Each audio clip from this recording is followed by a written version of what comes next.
मदद चाहिए। मैं इस सवाल से लड़ते जा रहा हूँ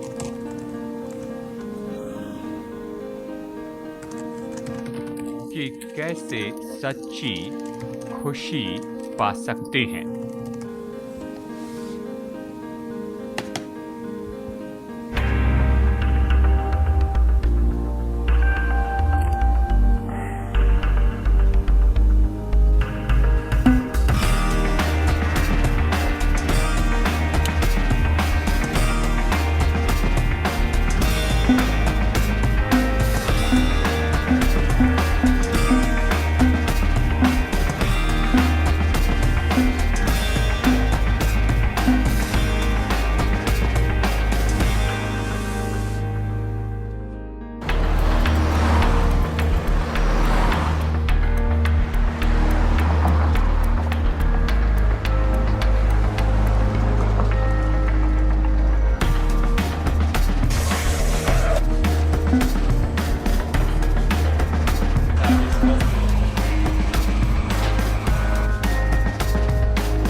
अगर आप यीशु मसीह के व्यक्तित्व के एक दृष्टिकोण के बारे में देखना चाहेंगे तो आप किसे चुनेंगे?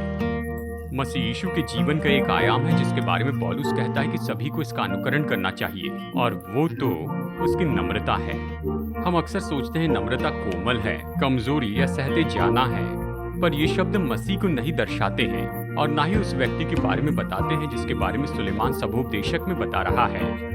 हेलो, मैं हूँ डेविड जर्मे और मैं संदेशों की श्रृंखला सिखा रहा हूँ इस पृथ्वी पर स्वर्ग खोजना। और हम देख रहे हैं सुलेमान अपने जीवन में खुशी को कैसे ढूंढता है। तो किसने काम किया और किसने काम नहीं किया।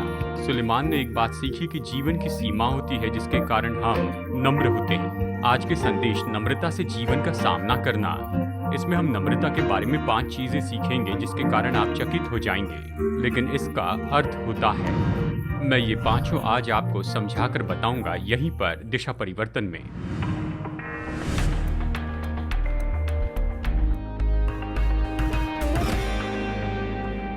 जिंदगी का अपना तरीका है कि हमें नम्र करें।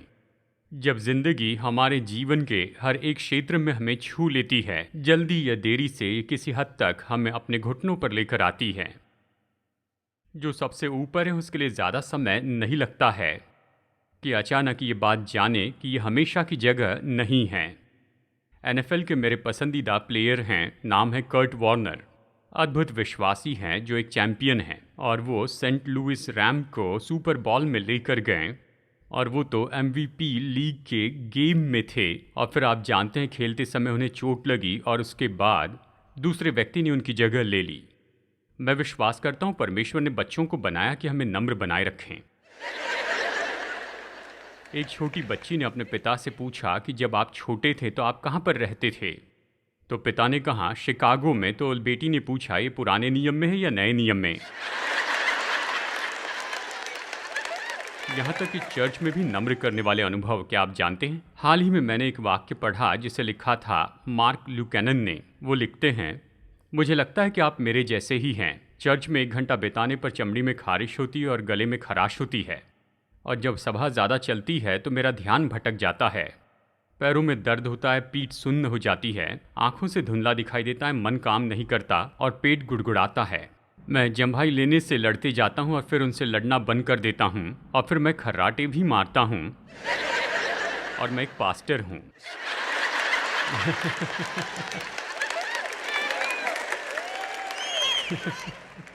टॉम सेलिक्स कहते हैं कि जब वो स्वाद से भर जाते हैं, वो उस अच्छे दंपत्ति को याद करते हैं जो उनके पास होनोलुलु में कैमरा लेकर उनसे मिलने आए थे। उनके साथ फ़ोटो लेने के लिए मैं अच्छे पोजीशन में खड़ा हुआ तो भाई ने कहा नहीं नहीं, हम चाहते हैं आप हमारी फ़ोटो लें।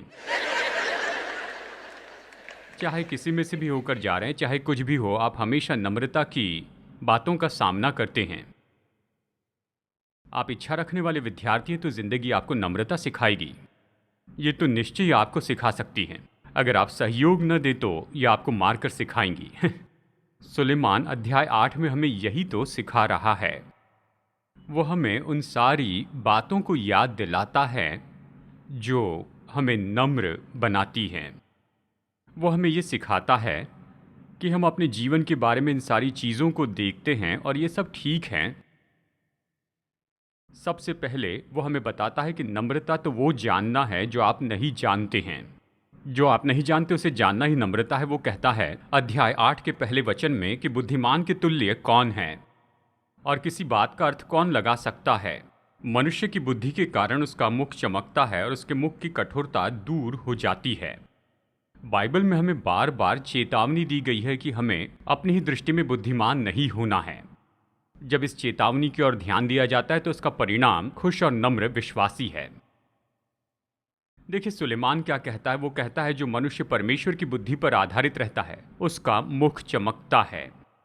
मतलब परमेश्वर ने उसे जो बुद्धि दी है उसके द्वारा उसका रूप बदल जाता है। जो वो नहीं जानता उसे जानने लगता है और साथ में वो उसे भी जानता है जिसे वो जानता है। पौलुस कुरिन्थियों के विश्वासियों को इन शब्दों में लिखता है, पहला कुरिन्थियों 8:2 में, यदि कोई समझे कि मैं कुछ जानता हूं तो जैसा जानना चाहिए वैसा अब तक नहीं जानता है। बाइबल हमें सिखाती है कि ज्ञान, जबकि उसे हासिल करना हमारे लिए महत्वपूर्ण है, ये कभी खत्म न होने वाली तलाश है।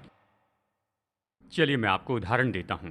जब मैंने यहाँ पर सेवकाई शुरू की तो उस समय की जो गिनती थी कहती थी कि पूरे संसार का पूरा ज्ञान बदलता है हर 38 साल में। दूसरे शब्दों में 38 साल में आप जो ज्ञान हासिल करते हैं वो उसके पहले जितना भी ज्ञान अस्तित्व में था उसके बराबर होता है।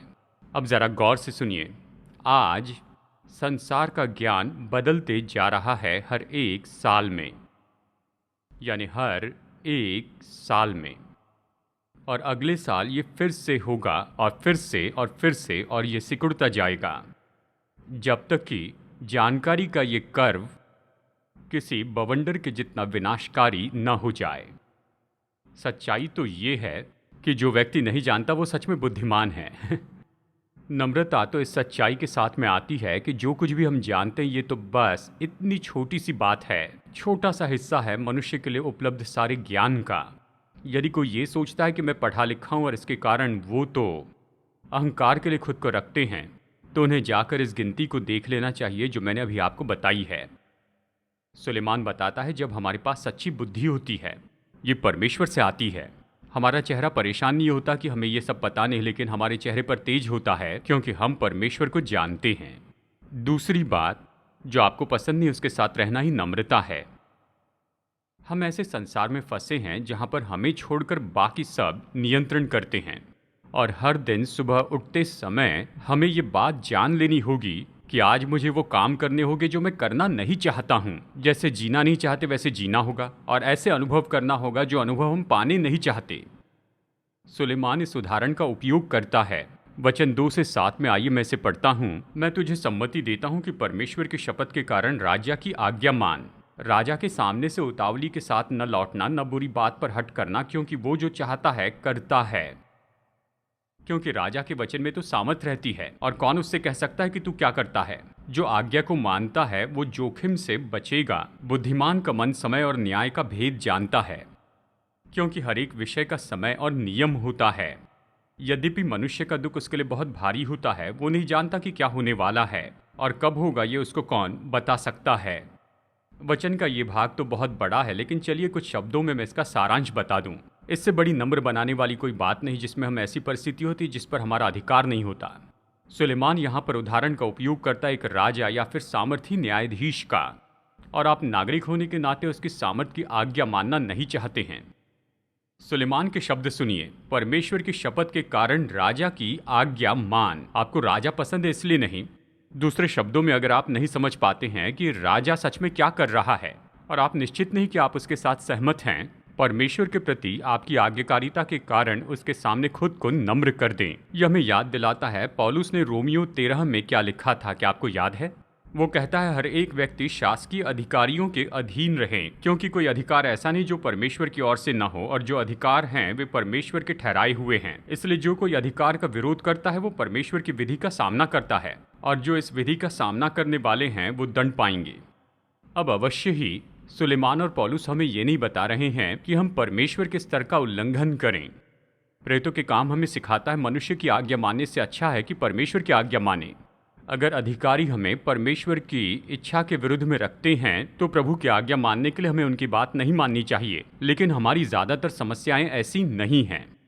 अधिकारियों के साथ हमारी समस्या यह है कि हमें लगता है कि स्पीड लिमिट ज़्यादा होनी चाहिए। जो आपको पसंद नहीं उसके साथ में रहना, क्या किसी को इससे निपटना पड़ा? हर सुबह आप उठते हैं और इस दुनिया में जाते हैं, और जो कुछ भी हो रहा है उस पर आपका नियंत्रण नहीं होता है, और आप ऐसी बातों से निपटते हैं जो आपको पसंद नहीं है, और आपको उसके साथ जीना पड़ता है। जानते इससे क्या होता है? यह आपको नम्र बनाता है, यह आपको नम्रता सिखाता है, यह आपको याद दिलाता है कि आप नियंत्रण नहीं कर रहे हैं, और आप निश्चित नहीं होते हैं कि सवाल क्या है। आप जवाब के बारे में तो छोड़ ही दीजिए, और आप सर्वशक्तिमान परमेश्वर पर आधारित होने को जानते हैं। नम्रता तो जो आप नहीं जानते उसे जानना है, और जो आपको पसंद है उसके साथ रहना है। तीसरी बात, नम्रता वो है जिसे आप बदल नहीं सकते, उसे स्वीकार करना। मुझे पता नहीं यहाँ ऑडिटोरियम में कोई नियंत्रण करना पसंद करने वाला व्यक्ति है। मुझे लगता है शायद कुछ होंगे। अगर आपके पति आप पर नियंत्रण करना चाहते तो हाथ उठाइए। नहीं नहीं नहीं नहीं क्या आप जानते हैं ऐसी परिस्थिति निराश करने वाली है जहां आप पहले सब नियंत्रण करते थे और अचानक आपके हाथ से सारा नियंत्रण चला जाता है। और जीवन में बहुत सी ऐसी चीज़ें हैं जैसे हम इसका अध्ययन करते हैं, सीखते हैं, जिसका हम अनुभव करते हैं, वो नियंत्रण से बाहर है। हम सोचते हैं कि हमारा उस पर नियंत्रण है, पर वो बाहर चला जाता है। देखिए यहाँ पर सुलेमान इसके बारे में हमें कुछ उदाहरण देता है अगले कुछ वचनों में, वचन 8 से 14 में। पहला उदाहरण वो हमें देता है वो है मृत्यु। वचन 8, ऐसा कोई मनुष्य नहीं जिसका वश प्राण पर चले कि उसे निकलते समय रोक ले, और न कोई मृत्यु के दिन पर अधिकारी होता है, न उसे लड़ाई से छुट्टी मिल सकती है, न दुष्ट लोग अपनी दुष्टता के कारण बच सकते हैं। सुलेमान कहता है जीवन में ऐसा कुछ है जिस पर नियंत्रण नहीं कर सकते, और वो तो मृत्यु है।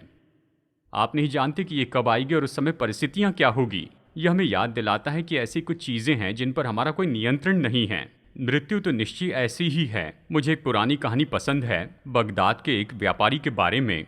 एक दिन उसने अपने नौकर को मार्केट में भेजा। जब नौकर वापस आया तो वो डर के मारे सफ़ेद हो गया था और कांप रहा था, और बड़े डर के साथ उसने अपने मालिक से कहा, जब मैं वहाँ मार्केट में था तो उस समय भीड़ में से एक स्त्री चिल्लाकर मुझसे कहने लगी। जब मैंने मुड़कर देखा तो मृत्यु मुझ पर चिल्ला रही थी। उसने मेरी ओर देखा और वो और डरावनी हो गई। तो मालिक, आप मुझे अपना घोड़ा दीजिए कि उससे बचने के लिए मैं यहाँ से निकल पड़ूँ। मैं सामरा चला जाऊँगा और वहाँ पर छिप जाऊँगा ताकि मृत्यु मुझे ढूंढ न सकें। तो व्यापारी ने अपना घोड़ा उसे दे दिया और नौकर बड़ी रफ्तार से वहाँ से निकला। बाद में व्यापारी मार्केट में गया तो उसने भीड़ में मृत्यु को खड़े देखा। उसने जाकर उससे पूछा कि आज सुबह मेरे नौकर को तुमने क्यों डरा दिया, और उसकी ओर देखकर तुम इतनी डरावनी क्यों बन गई। मृत्यु ने कहा, यह कोई डराने वाली बात नहीं थी, ये तो बस एक सरप्राइज की शुरुआत थी। मैं उसे यहाँ पर देखकर पूरी तरह चकित हो गई, क्योंकि आज शाम को तो मुझे उससे समारा में मिलना है। आप जीवन के अंत का प्रोग्राम नहीं बना सकते हैं। हम मृत्यु से दूर भागते नहीं है, ये नियंत्रण से बाहर है। मैं बढ़ा चढ़ाकर नहीं बता रहा हूँ, लेकिन ये तो बिल्कुल ऐसे ही है। और फिर वचन 9 में और भी समझाकर बताता है, केवल मृत्यु ही नहीं लेकिन इसके बारे में संकट भी हमें बताते हैं। कहता, जितने काम धरती पर किए जाते हैं उन सबको ध्यानपूर्वक देखने में ये सब कुछ मैंने देखा। ये भी देखा कि एक मनुष्य दूसरे मनुष्य पर अधिकारी होकर अपने ऊपर हानि लाता है। जो आप पर अधिकारी है उनके द्वारा आपसे बुरा व्यवहार हो तो आप इस बात से चकित ना हो। जिस पर आपने भरोसा किया उससे चोट खाने पर चकित ना हो। सुलेमान के अनुसार यही जिंदगी है, ये इसी तरह से है। जीवन संकट से भरा है। जब मनुष्य इस बात को समझ लेता है और इसे स्वीकार करता है तो हम जो बदल सकते हैं हमें उसे बदलना है, और जो हमारी सामर्थ से बाहर है उसे ऐसे ही छोड़ देना है। जो बदल सकते हैं उन्हें आप बदल दीजिए, पर जिन बातों से आप परेशान होते हैं उनके बारे में खुद से ये पूछिए, इनमें से कितनी चीज़ों पर मेरा नियंत्रण है, इनमें से कितनों को मैं बदल सकता हूँ। अगर उन्हें बदल सकते हैं तो उन्हें बदलने की कोशिश कीजिए, यदि नहीं, उन्हें स्वीकार करें और वो आपकी ज़िंदगी को बर्बाद न करें, क्योंकि बहुत से लोगों के साथ में यही तो होता है। मैं इसके बहुत से उदाहरण दे सकता हूँ, लेकिन समय नहीं है। आप जानते हैं मैं क्या कह रहा हूँ। पर ज़िंदगी में कुछ हैं जो बदल नहीं सकते, उसे स्वीकार करना सीखना है। तीसरी बात है धोखा। वचन 10, तब मैंने दुष्ट को गाढ़े जाते देखा, अर्थात उनकी तो कब्र बनी, परंतु जिन्होंने ठीक काम किया था वे पवित्र स्थान से निकल गए और उनका स्मरण भी न रहा। ये भी व्यर्थ ही है।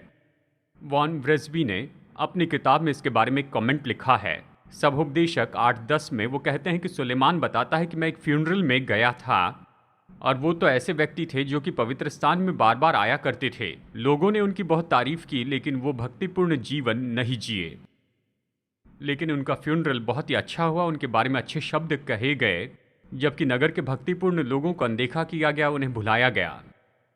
क्या आज भी इस तरह से नहीं हो रहा है? आप टीवी ऑन करते हैं और देखते हैं कि कोई बुरा व्यक्ति या कहिए कोई माफिया वाला व्यक्ति मर जाता है और उसके फ्यूनरल में बहुत से लोग आते हैं, फूल और सब लाते हैं, और बड़े बड़े लोग आते हैं और उसके बारे में ऐसी बातें करते हैं जैसे कि मानो वो तो इस पृथ्वी पर स्वर्ग से पास लेकर आए हो, लेकिन वो तो बुरा व्यक्ति था। और वो उसे दफनाते और सब लोग जानते हैं कि वो वैसा नहीं है जैसे हम कहते हैं। मुझे कहानी याद है दो भाइयों की जो कि बहुत ही धनी थे, और एक भाई मर जाता है। तो जो भाई जीवित था वो चाहते थे कि पास्टर उनके भाई के बारे में कुछ अच्छा कहें, और कहा कि मैं आपके बिल्डिंग प्रोग्राम के लिए $1,00,000 दान में दूंगा अगर आप मेरे भाई के फ्यूनरल में कहेंगे कि मेरा भाई तो संत था। पास्टर ने $1,00,000 ले लिए, खजांची को दिया और चर्च के अकाउंट में उसे जमा किया। और फिर भाई के फ्यूनरल का वो दिन आया और जो भाई जीवित था सामने की कतार में बैठा था पास्टर के इंतज़ार में कि उसके भाई के बारे में वो कुछ अच्छा कहे। पास्टर खड़े हुए और जैसे वो उस मृतक के बारे में बताने लगे, उन्होंने कहा जो व्यक्ति अभी इस समय कफन में है वो बुरा व्यक्ति था, वो सच में बहुत दुष्ट व्यक्ति था। इसने लोगों से बहुत कुछ चुराया, इसने लोगों को लूटा, उसने बहुत कुछ किया और कभी पकड़ा नहीं गया। वो सच में बुरा व्यक्ति था, लेकिन इसके भाई की तुलना में वो तो संत था।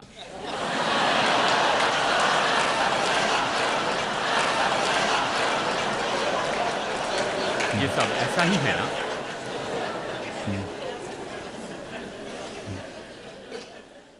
सुलेमान कहता है ये सब होते हुए देखते हैं और इन पर नियंत्रण नहीं कर सकते, बस इसे स्वीकार करना है। इसके बारे में परेशान न हो, इसके बारे में कुछ नहीं कर सकते हैं। जिंदगी ऐसी ही है। कई बार जिंदगी सच में बहुत ही धोखा देने वाली होती है। और फिर वो एक और बात बताता है, इसे साबित करने के लिए कुछ वचन में बताता है, वह है आज्ञा न मानना। इस पर भी आप नियंत्रण नहीं कर सकते। इसे देखिए, ये तो इतना सरल है कि आज इन दिनों में इसे पेपर पर लिख सकते हैं। वचन 11 से 14 में वो कहता है, वचन 11 में वो कहता है, बुरे काम के दंड की आज्ञा फुर्ती से नहीं दी जाती, इस कारण मनुष्यों का मन बुरा काम करने की इच्छा से भरा रहता है। चाहे पापी 100 बार पाप करे और अपने दिन भी बढ़ाए, तो भी मुझे निश्चय है कि जो परमेश्वर से डरते हैं और उसको अपने सम्मुख जानकर भय से चलते हैं, उनका भला ही होगा। परंतु दुष्ट का भला नहीं होने का, न उसकी जीवन रूपी छाया लंबी होने पाएगी, क्योंकि वो परमेश्वर का भय नहीं मानता। सुलेमान कहता है, हम जिंदगी को देखते हैं, हम देखते हैं कि लोग परमेश्वर के सामने ललकार कर इस तरह कहते हैं, मैं जिंदगी भर ऐसे ही जिया हूँ, अब तक मेरे साथ कुछ नहीं हुआ और मेरे साथ भविष्य में कुछ नहीं होगा। मैं तो अपने प्राण का स्वामी हूँ, मेरे जीवन का कप्तान हूँ। हम इसे देखते हैं, अक्सर देखते हैं। हम देखते हैं कि दुष्ट लोग परमेश्वर के विरुद्ध में कहते हैं और लगता है वे फलवंत हो रहे हैं, क्योंकि बाइबल यहाँ पर कहती है, बुरे काम के दंड की आज्ञा फुर्ती से नहीं दी जाती, इस कारण मनुष्यों का मन बुरा काम करने की इच्छा से भरा रहता है। ये मानना मूर्खता है कि परमेश्वर हमारे समय के अनुसार काम करेंगे। वो अलग टाइम टेबल में चलते हैं और मनुष्य ने अपना सारा कर्जा अब तक नहीं चुकाया, जानते हैं, और एक दिन लेखा लिया जाएगा। और इसलिए दुष्ट को अचानक संपन्न होते देखकर मूर्ख न बने। हमने इन वचनों से सीखा, नम्रता तो वह है जो नहीं जानते उसे जानना, जो पसंद नहीं उसके साथ में रहना, जो बदल नहीं सकते उसे स्वीकार करना, और चौथी बात तो थोड़ी सकारात्मक है, जो बयान नहीं कर सकते उसका आनंद उठाना नम्रता है। देखिए वचन 15, तब मैंने आनंद को सराहा, क्योंकि सूर्य के नीचे मनुष्य के लिए खाने पीने और आनंद करने को छोड़ और कुछ अच्छा नहीं, क्योंकि यही उसके जीवन भर जो परमेश्वर उसके लिए धरती पर ठहरा उसके परिश्रम के संग बना रहेगा। मैं जानता हूँ आपको याद होगा, अगर आप इसे गौर से सुन रहे, यहाँ पर चौथी बार सुलेमान ये कहता है। सबोपदेशक का अध्ययन करते हुए यहाँ पर मैं चकित हो गया। कितनी बार सुलेमान कहता है जीवन का आनंद उठाओ। आप कहेंगे पास्टर आप मृत्यु, निराशा, आज्ञा भंग करना और आनंद उठाने के बारे में कह रहे हैं। यही तो पूरी बात है। सुलेमान कहता है आप इसे नहीं बदल सकते, ये तो होने ही वाला है। इसलिए इन सारी बातों में जिन बातों का जवाब नहीं मिल सकता उनके पीछे भागते न फिरें, बस तथ्यों को स्वीकार करें कि जिंदगी बिल्कुल ऐसी ही है और परमेश्वर ने आपको जो जीवन दिया उसका आनंद उठाए। क्या आप आमीन कहेंगे? उसने हमारे लिए इतना अच्छा कुछ दिया है, हमारे जन्म के समय से लेकर हमारी मृत्यु के समय तक। और कई बार हम इन सारी मुद्दों में इतने फंस जाते हैं जो कि हमारी पहुंच से बाहर होते हैं कि परमेश्वर ने जो हमें दिया उसका हम आनंद नहीं उठा पाते हैं। आशा है कि आप इसे सुन रहे हैं। परमेश्वर ने हमें जैसे तैसे जीवन जीने के लिए नहीं बुलाया, क्योंकि जीवन के कुछ मुद्दों को हम समझ नहीं पा रहे हैं। परमेश्वर ने हमें बुलाया कि हमारे पास की चीज़ों का आनंद उठाएं। वो कहता है हमें जीवन का आनंद उठाना है और अपने परिश्रम के फल में प्रसन्न होना है। इसका मतलब अगर आपके पास पैसा है और आप अच्छे भंडारी हैं तो जो बचा है उसका आप आनंद उठाएं। ये संसार के जैसे खाना पीना आनंद मनाना नहीं है, लेकिन ये तो परमेश्वर की संतान का सकारात्मक जीवन है जो जानता है कि जीवन तो परमेश्वर की ओर से विशेष वरदान है और वो आनंद उठाने के लिए हमें सब कुछ बहुतायत से देते हैं। अंत में सुलेमान हमें बताता है कि नम्रता तो वो है जो हम खोज नहीं सकते उसे खोजना, जो नहीं खोज सकते उसे खोजना है। लेकिन क्या आप जानते हैं कुछ चीज़ों को कभी नहीं खोज सकते। वचन 16 कहता है जब मैंने बुद्धि प्राप्त करने और सब काम देखने के लिए जो पृथ्वी पर किए जाते हैं अपना मन लगाया कि कैसे मनुष्य रात दिन जागते रहते हैं, तब मैंने परमेश्वर का सारा काम देखा जो सूर्य के नीचे किया जाता है उसकी था मनुष्य नहीं पा सकता तो भी उसको न जान पाएगा, यद्यपि बुद्धिमान कहे कि मैं उसे समझूंगा तो भी वो उसे ना पा सकेगा। आप कहेंगे पास्टर जर्मया ये ऐसा क्यों है? ऐसा क्योंकि हम संसार में बहुत सी बातों को नहीं खोज सकते। हम हर साल ज्ञान में इतने बढ़ते जा रहे हैं और बाइबल कहती है कि बहुत कुछ बातें हम कभी नहीं खोज पाएंगे। हम कोशिश करते रहेंगे और जो बातें हमने पहले कभी खोज नहीं निकाली हैं वो अभी खोज रहे हैं, लेकिन ऐसी भी बात होंगी जिसे हम कभी नहीं खोज पाएंगे। फ्रेंच फिलोसोफर ब्रेज पास्कल ने अपनी किताब पेंसिस में ये वाक्य कहा, इसे जरा गौर से सुनिए। वो कहते हैं अगर परमेश्वर में सुरक्षा नहीं होती तो मनुष्य अपनी भ्रष्टता को नहीं महसूस करता। अगर कोई ज्योति नहीं होती तो मनुष्य उपचार की अपेक्षा नहीं कर सकता। और इसीलिए ये बहुत ज़रूरी था कि परमेश्वर को पूरी तरह से न प्रकट करते हुए उसे आधा प्रकट करें और आधा ऐसे छिपा रखें, क्योंकि ये बात तो बहुत ही खतरनाक होगी कि मनुष्य परमेश्वर को जानेगा और अपनी दुष्टता को नहीं जानेगा, जैसे मानो परमेश्वर को जाने बिना खुद की दुष्टता को जाने। उसने कहा यह बहुत मुश्किल होगा। चलिए फिर से कहूं ताकि इसे न चूके। अगर पूरी सुरक्षा नहीं होती तो मनुष्य अपनी भ्रष्टता नहीं जानता। परमेश्वर के बारे में अगर सब जान जाए तो हम नहीं जानेंगे हम कितने पापी हैं। अगर कोई ज्योति नहीं तो मनुष्य उपचार की अपेक्षा नहीं कर सकता। तो यह हमारे लिए बिल्कुल सही बात है कि परमेश्वर आधा प्रकट किया जाए और आधा इसी तरह से छिपा रहे, क्योंकि ये तो मनुष्य के लिए बहुत ही खतरनाक है कि परमेश्वर को जाने और अपनी दुष्टता को न जाने, जैसे उसके लिए अपनी दुष्टता को जानना और परमेश्वर को न जानना हो। और ये लेखक हमें बताते हैं कि परमेश्वर ने ऐसा नहीं किया कि हमें कुछ बताते बताते भूल गए। परमेश्वर ने कुछ चीज़ों को हमसे छिपा कर रखा है। वो भेदों को जानते हैं। हम इसकी खोज करने वाले हो सकते हैं, लेकिन हम पूरी खोज कभी नहीं कर सकते हैं, क्योंकि परमेश्वर अपने उस महान स्वभाव में हमारी खोज से बिल्कुल परे हैं। वो महान है और हम तो बस छोटे हैं, इसलिए हम उसको दंडवत करके उसकी आराधना करते हैं। हम नम्रता के बारे में कह रहे हैं और हमने संसार की सारी चीज़ों के बारे में चर्चा की है जिसे हम नहीं समझ सकते हैं। ये सारे प्रश्न चिन्ह हैं। और फिर मैं चाहता हूं कि आप सोचिए, सर्वशक्तिमान परमेश्वर चाहते हैं कि हमें छुड़ाएं और हमें स्वर्ग में ले जाएं। वो अपने पुत्र यीशु के पास में गए और कहा मैं चाहता हूं कि तुम इस संसार में जाओ जो सवालों से भरा है, जो दुखों में पड़ा है, और उनमें से एक हो जाओ। और पौलुस फिलिपियों को लिखते हुए कहता है, जैसा मसीह यीशु का स्वभाव था वैसे ही तुम्हारा भी स्वभाव है, जिसने परमेश्वर के स्वरूप में होकर भी परमेश्वर के तुल्य होने को वश में रखने की वस्तु न समझा, वरन अपने आप को ऐसा शून्य कर दिया और दास का रूप धारण किया और मनुष्य की समानता में हो गया। और फिर आगे वो कहता है, सुनिए, उसने अपने आप को इतना दीन किया कि क्रूस की मृत्यु भी सह ली। सर्वशक्तिमान परमेश्वर का पुत्र यीशु मसीह, वो तो मानवता का सबसे महान उदाहरण बन गया। उसने स्वर्ग छोड़ा इस जगह के लिए। स्वर्ग में आपका सबसे बुरा दिन, यानी अगर ऐसी कोई बात है, वो पृथ्वी के सबसे अच्छे दिन से 100 गुना बेहतर होगा। परमेश्वर ने अपने इकलौते पुत्र को यहाँ भेजा कि हमारे मध्य में चले, क्योंकि हमें ये समझने में मदद करें कि यही सब कुछ नहीं है, इससे भी बेहतर है, इससे भी बढ़कर है, इससे परे कुछ ऐसी जगह है जहाँ पर सारे सवालों के जवाब मिलेंगे, जहाँ सारे मुद्दे हल हो जाएंगे और कोई भी दुख नहीं रहेगा और हमारे सारे आंसू पोंछ लिए जाएंगे। उस जगह का नाम स्वर्ग है। परमेश्वर ने यीशु को इस पृथ्वी पर भेजा कि हमें बताए कि हम वहाँ पर कैसे पहुँचे। हम भौतिक चीज़ों के पीछे इसलिए फंस जाते हैं क्योंकि हम सोचते हैं कि सब कुछ तो केवल यही है। अगर मैं संसार की चीज़ों में फंस जाऊं, हर चीज़ खरीदते जाऊं, जो कुछ भी करना चाहूं वो करते बैठूं और जीवन को बस इसी तरह से जीते जाऊं, केवल स्वार्थी तरीके से। पर मैं जानता हूं इस जीवन से कुछ परे हैं। परमेश्वर ने अपने पुत्र को भेजा कि हमें बताएं, और उसी ने ये कहा है, तुम्हारा मन व्याकुल ना हो, परमेश्वर पर विश्वास रखो, मुझ पर भी रखो। मेरे पिता के घर में बहुत से रहने के स्थान है, यदि न होते तो मैं कह देता। मैं तुम्हारे लिए जगह तैयार करने जाता हूँ। यदि मैं जाकर तुम्हारे लिए जगह तैयार करूँ तो फिर आकर तुम्हें अपने यहाँ ले जाऊँगा कि जहाँ मैं रहूँ वहाँ तुम भी रहो, यीशु ने कहा। क्या आप उसे जानते हैं? मेरे दोस्तों, केवल इस जिंदगी को देखकर ये मत कहिए क्या सब कुछ यही है। नहीं, सब कुछ ये नहीं, इससे भी बेहतर है। परमेश्वर ने आपके लिए एक जगह तैयार की है और वो इंतजार कर रहे हैं कि आप रिजर्वेशन कीजिए। यीशु पर विश्वास करने से आप ऐसा कर सकते हैं। दिशा परिवर्तन के इस संदेश को देखने के लिए धन्यवाद। मैं आशा करता हूं कि आप प्रोत्साहित हुए प्रभु के वचन से और आपने ये जाना है कि हमारे प्रेमी परमेश्वर के साथ में संबंध का क्या अर्थ होता है। अगर आपका उसके साथ कोई व्यक्तिगत संबंध नहीं है लेकिन ऐसा करना चाहते हैं तो आज इसे शुरू कर सकते हैं।